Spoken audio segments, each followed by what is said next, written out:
Father, if someone comes to you in confession and confesses that they murdered someone, what do you do? Hey, I'm Father David Michael Moses. I'm a Catholic priest, and this is one of the more intense questions I get. We'll be answering lots of questions like this on the channel, so make sure that you subscribe for future videos. Now, this question is obviously referencing what we call the seal of confession. What is this, confession? Which basically means that if you come to confession, the priest can't repeat what you say. The priest can't go around saying, hey, did you hear so-and-so did this? Let me give you 3 scenarios to illustrate this. First, if you come to meet with me in my office, it's not confession, we're just talking, then that's what we consider privileged information. I'm not bound to strict secrecy. But if I went around saying, Sally told me that her husband has a real gambling problem, that would be inappropriate. It would be uncharitable. It was privileged information that the person trusted me with. As a spiritual father, I want to respect the personal business of my parishioners. But here's another scenario. If someone in my office, again, not in confession,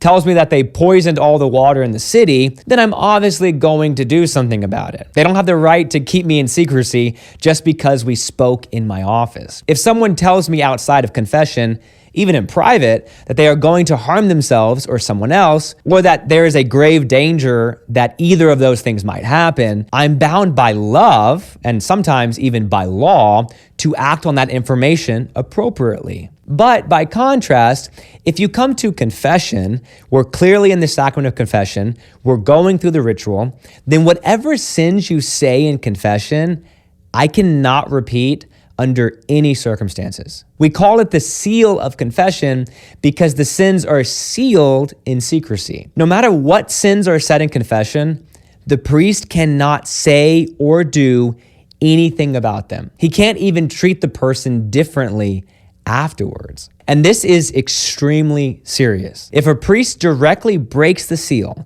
meaning if they tell someone that a specific person committed a specific sin, then that priest is automatically excommunicated or kicked out of the Catholic Church. It's extremely grave. So let's go to our question. What if the person confesses something really big, like a murder? Some say murder?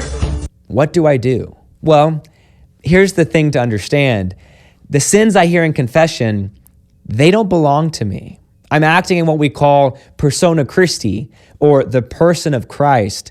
The sins belong to God. I do have a chance as a spiritual father to offer some advice. Really, the confessional is the only place where you can bring your deepest, darkest things and know that it's going to stay there. But that freedom gives me a chance to help you see how important it is to be sorry for the sins and to try to repair any damage caused by them. I can say, hey, this is a problem. We need to make sure this never happens again. If the person has committed a crime, maybe we need to talk about the possibility of turning themselves in. But I couldn't require anyone to reveal their crime. For example, a priest cannot make someone turn themselves in for their penance. I could suggest it, but at the end of the day, that would be up to them. If someone else is being charged with a crime they committed, that injustice needs to be rectified. So if someone comes to me in confession and confesses that they murdered someone, what do I do?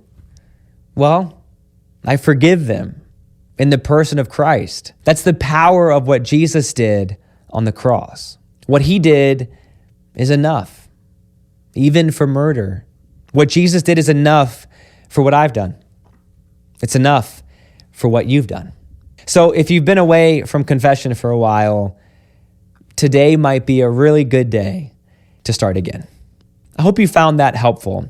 Actually, I forgot, the only sin we can't forgive is if someone watches one of the channel's videos but doesn't subscribe. Just kidding. But please do consider subscribing, drop us a like, maybe leave a comment suggesting future videos, and we'll see you next time. God bless.